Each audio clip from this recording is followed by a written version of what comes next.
Welcome, Dr. Amy Vinson, Assistant Professor of Anesthesiology at Boston Children's Hospital. She is the Chief Wellness Officer for her department and the ASA Physician Wellbeing Committee Chair. She represents the ASA to the American National Academy of Medicine Action Collaborative on Wellbeing. I'm so glad to have you here today. For those of us who may not know you very well, can you please give us a brief summary about yourself? So my name's Amy Vinson. I am a pediatrician and an anesthesiologist. I work up in Boston. I'm originally from Georgia.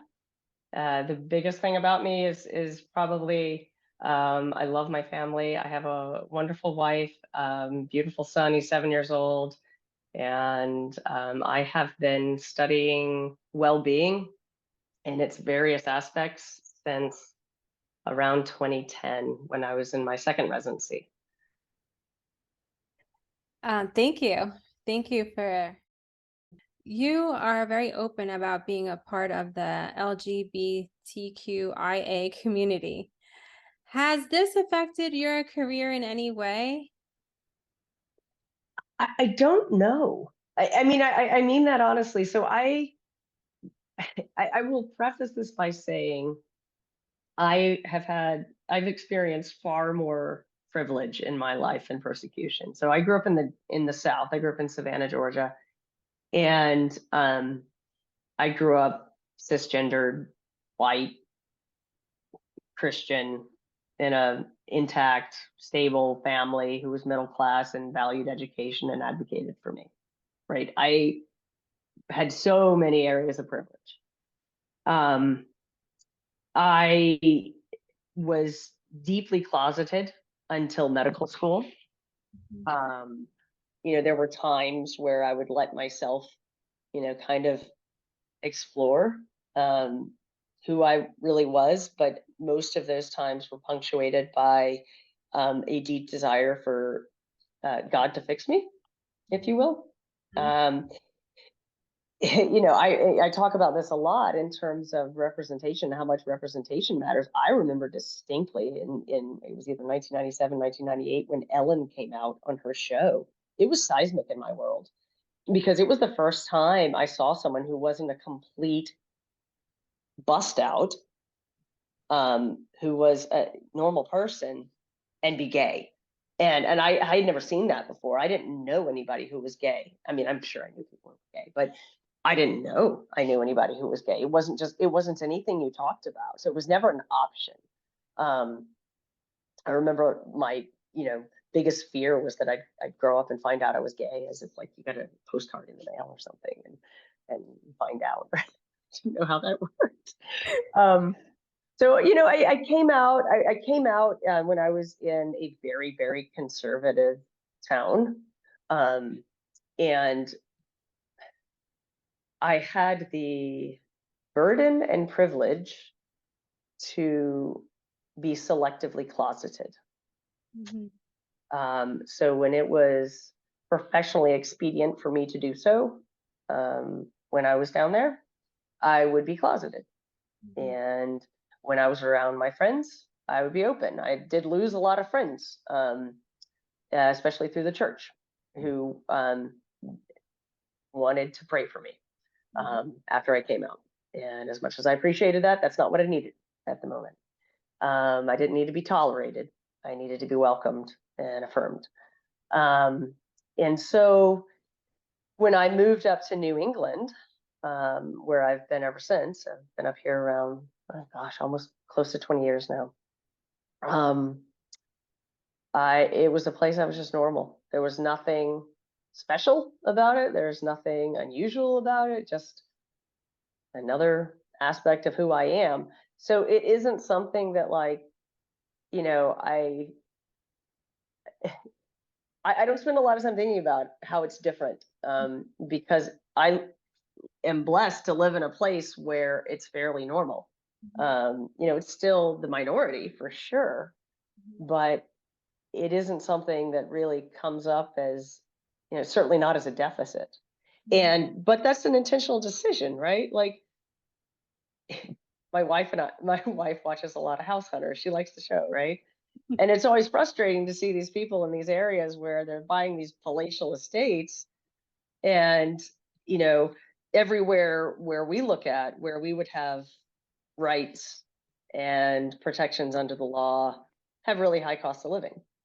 Right. So it's just one of those funny things that, we choose to stay in a place where our family is affirmed and welcomed, and we choose not to go to places where the laws are not friendly to our family, to us as people, and where, I would have to think twice about, you know being an out person. I hope that answers your question. Yeah, it's the political climate also affects where you feel welcomed or feel like you won't be harmed. So I Yeah. think it makes a big decision as to where you live.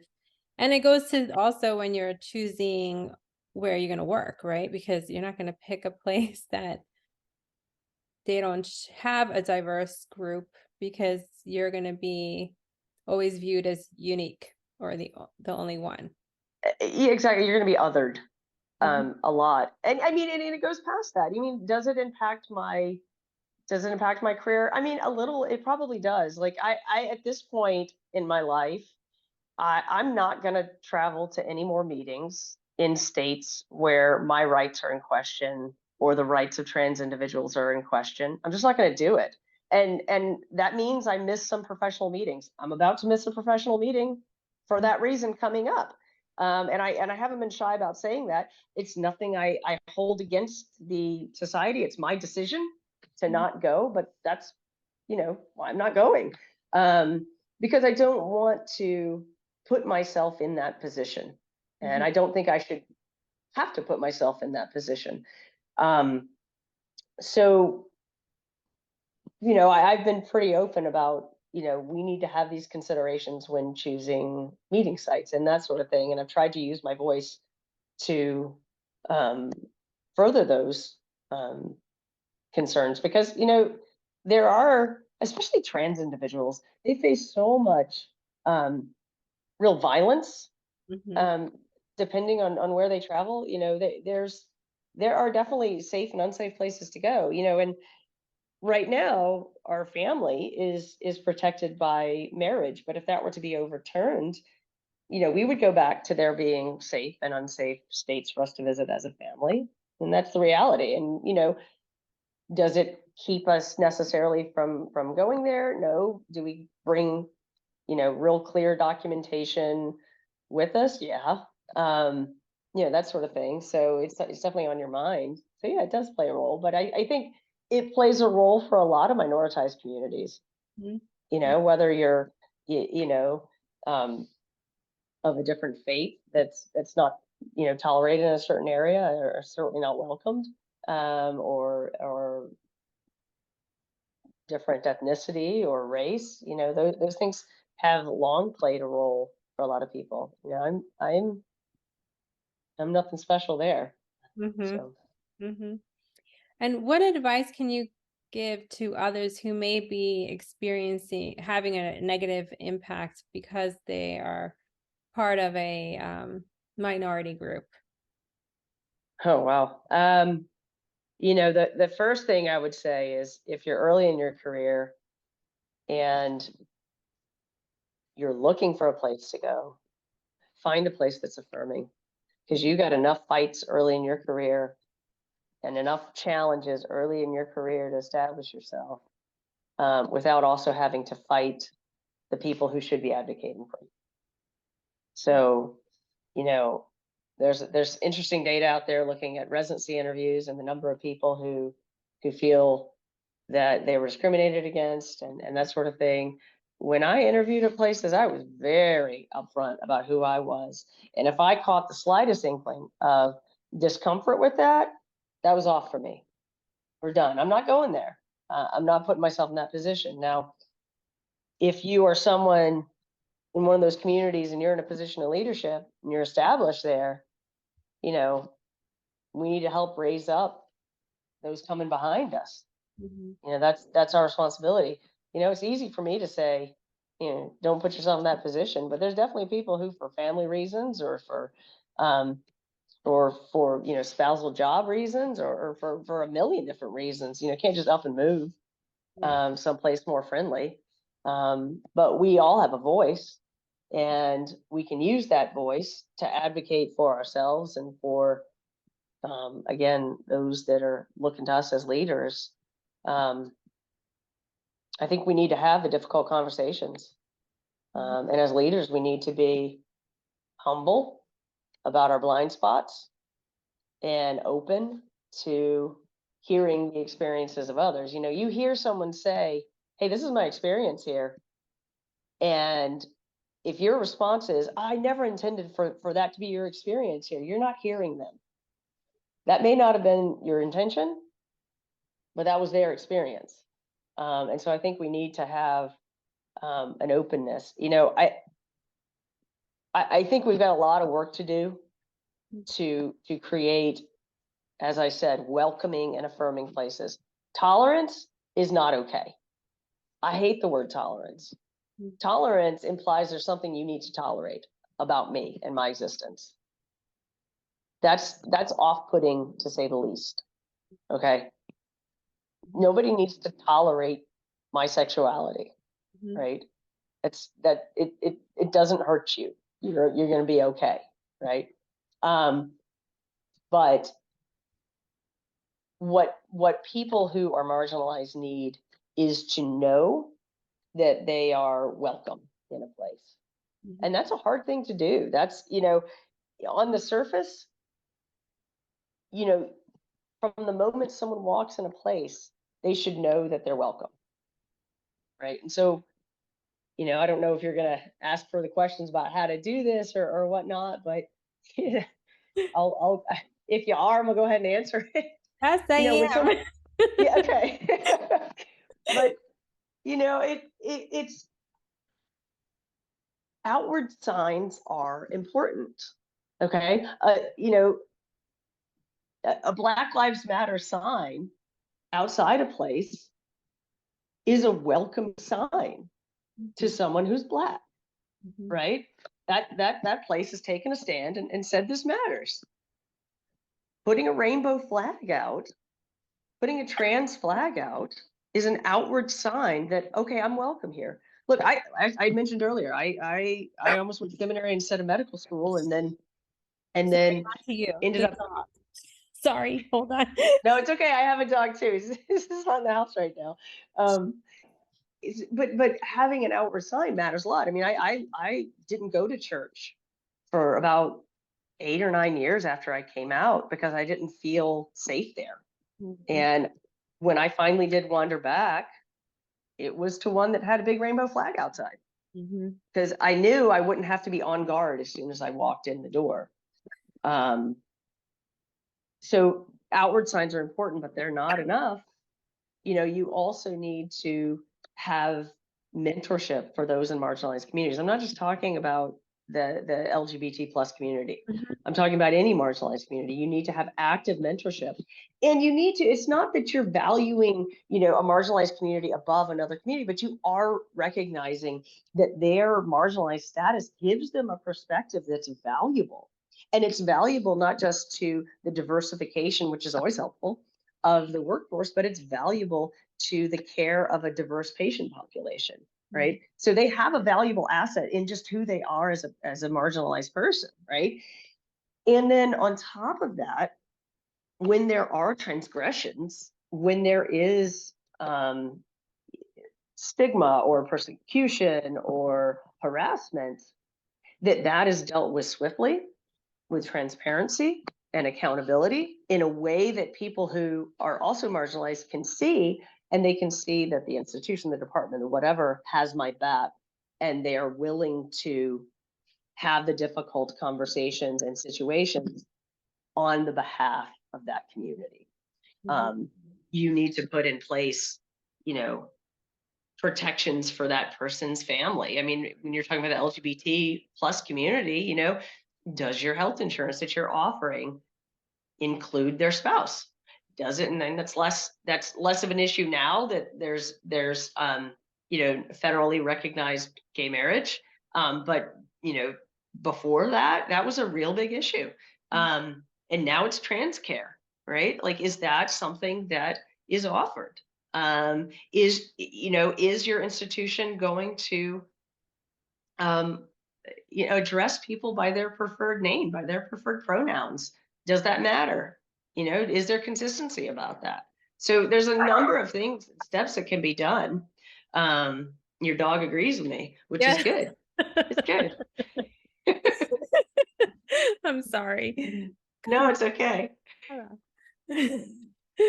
I tried to give her a bone and she wouldn't take it. I have been in this situation so many times. I have a boxer puppy, and if anybody's ever had a boxer, they understand these are the craziest animals. But he's my fourth boxer. I love boxers, and they're crazy, but they're completely unpredictable. I have had one during a presentation at work, like gnawing on my arm the entire time, and so like I was just looking like this the entire presentation. I get it. And that's one of the things I love about Zoom is that, when people are presenting from home, like I'm at home right now because I have COVID, which is why my voice sounds like this. But, you get to see people's lives, and I actually like it because you get to see like the wholeness of who they are and how they live. And, I think it's great. You get to see their dogs, their kids. I've been on a couple. I was on the National Academy conference call one time, and Vivek Murthy was on there, and his 4-year-old kept popping up on his lap, and he just rolled with it, which I loved. I love to see a man do that. Um, and but no, I love. There's definitely silver linings to the whole Zoom thing, and puppies and kids are right up there, and cats. If anybody's ever been on with Sam Yanofsky and his very distinct cat. Yes, yes, I know. My kids love to go when I'm on Zoom on a meeting. They like to see, oh, who are all your friends? Hi. Yeah. So It's great. It's great. It interjects a little bit of joy into a meeting, and yeah, I think it's one of the things I love about pediatric medicine is that it keeps us humble, and it gives us perspective, and it having kids and pets around makes you not take yourself too seriously. yeah. So true. Um, Going back a little bit, I really appreciate all of what you have said about you know, being welcoming and creating that welcomeness within your, whether it's your department or, in any aspect of your life, really. So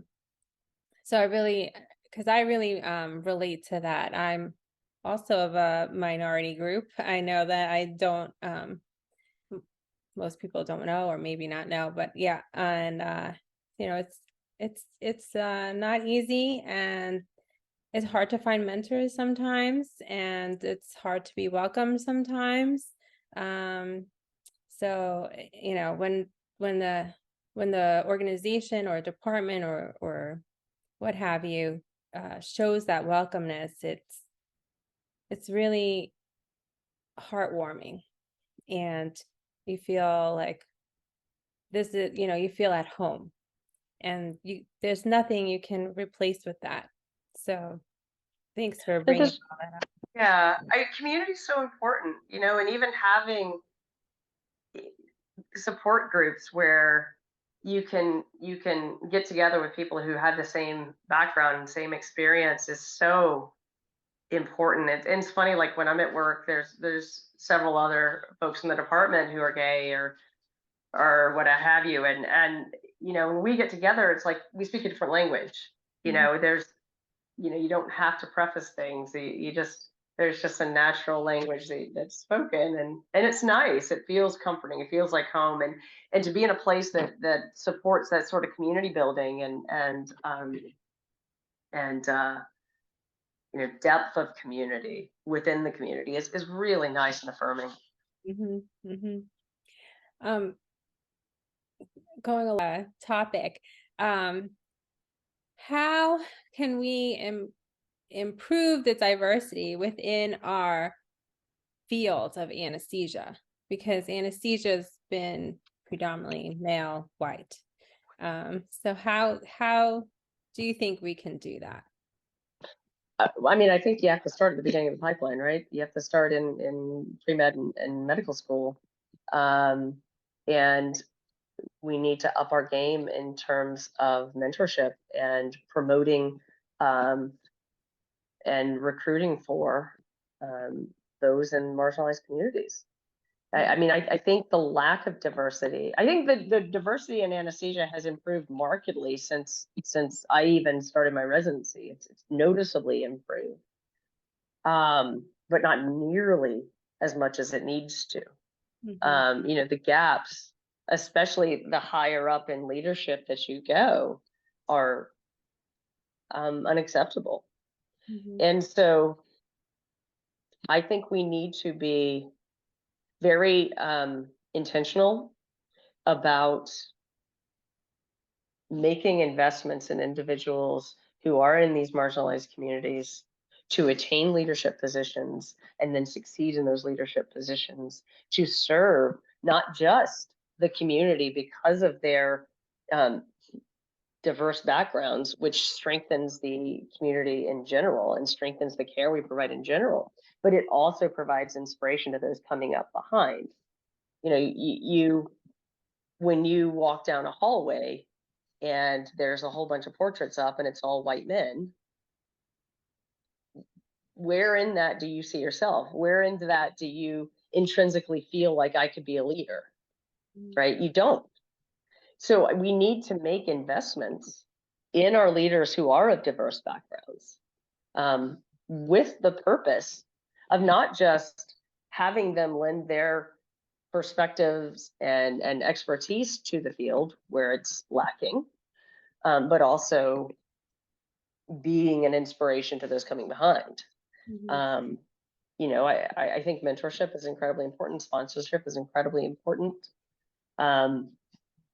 And really, you know, being intentional about creating welcoming environments at our department level, at our GME level, at our national meeting level, and making sure those are very clearly welcoming and affirming places. Thanks for sharing that.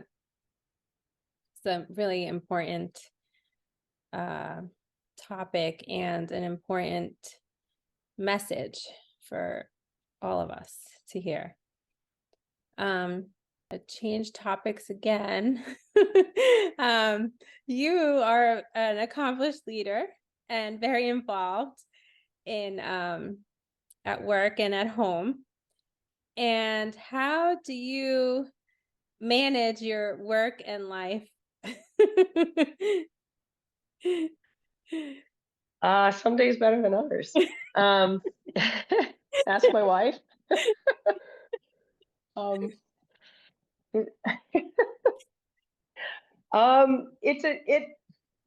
If I told you like I had made a few decisions and I'd done these three things and work-life balance was perfect from then on out, that's a complete lie. Work-life balance is an intentional thing, and it is a struggle. And it is something that, you know, I think the best thing I can say is it's a priority. And it's something I think about a lot, and it's a goal.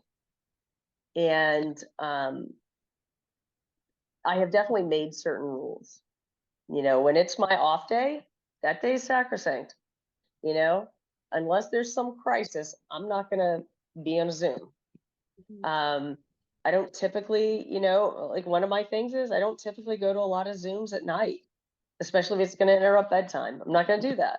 You know, I did that a lot during the pandemic to the point where it was really upsetting to my family. So I made that decision. And do I miss out on some opportunities because of it? Yeah, I do. But for me, you know, I've chosen certain rules. You know, I don't typically answer a whole lot of email on the weekends unless I need to. I tend to, and that used to give me a lot of stress because my inbox is my to-do list. But I started approaching it as, you know what, I'm going to block out this time on this day to answer emails. And unless it's pressing, I'm not going to answer it until that day. And then I'm just clear it all out. And that works fine for me. But honestly, you know, I don't think there's any one magic solution to it except to like be mindful about it, know what your priorities are, and have some boundaries, and not be afraid to state those boundaries. And sometimes someone will be like, well, I do it. Why shouldn't you do it? Well, okay, that's you. You're you. I'm me.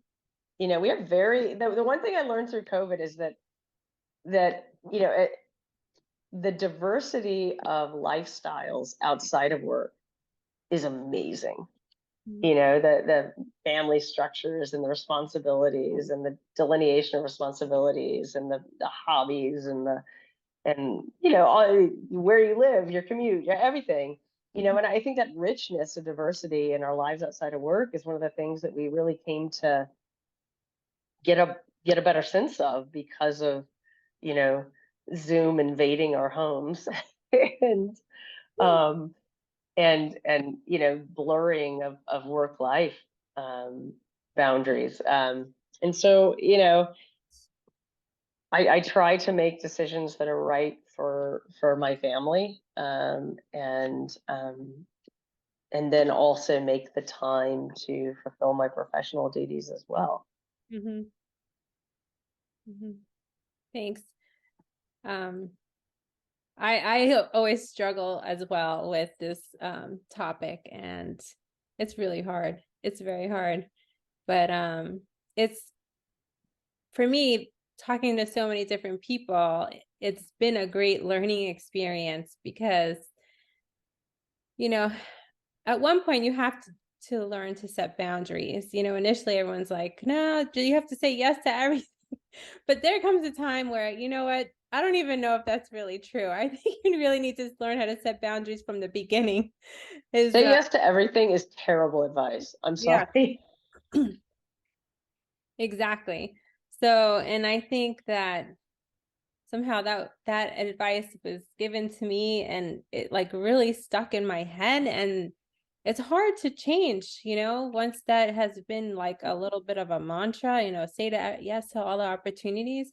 But it's, you know, you do have to learn how to set boundaries, and I think learning how to do that earlier on than later is probably more beneficial to you. So It definitely is.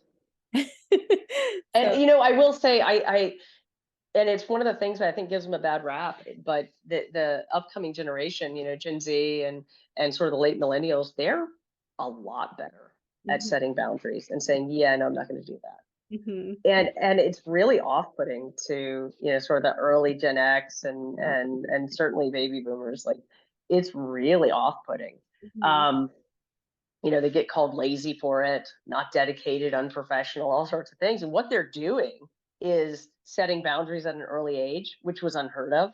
mhm, But, you know, when that was the norm was a time when the typical physician, you know, it's a man and they have a wife at home taking care of the house and the kids.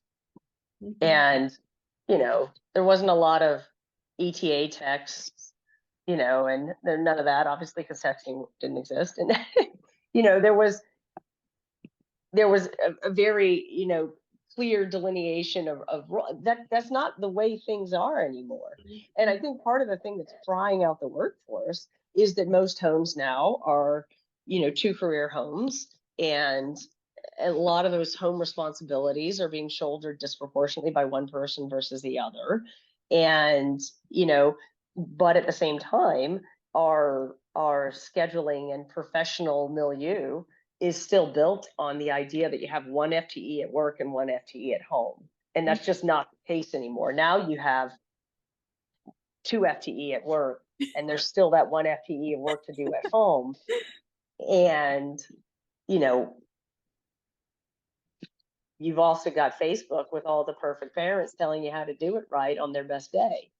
Right. So it's tough out there. It's not surprising we're crying out, but like, our current system and our scheduling system and how we run our professional milieu is just not built for the current family structure that most people have. Yeah, I know. I know. Yeah.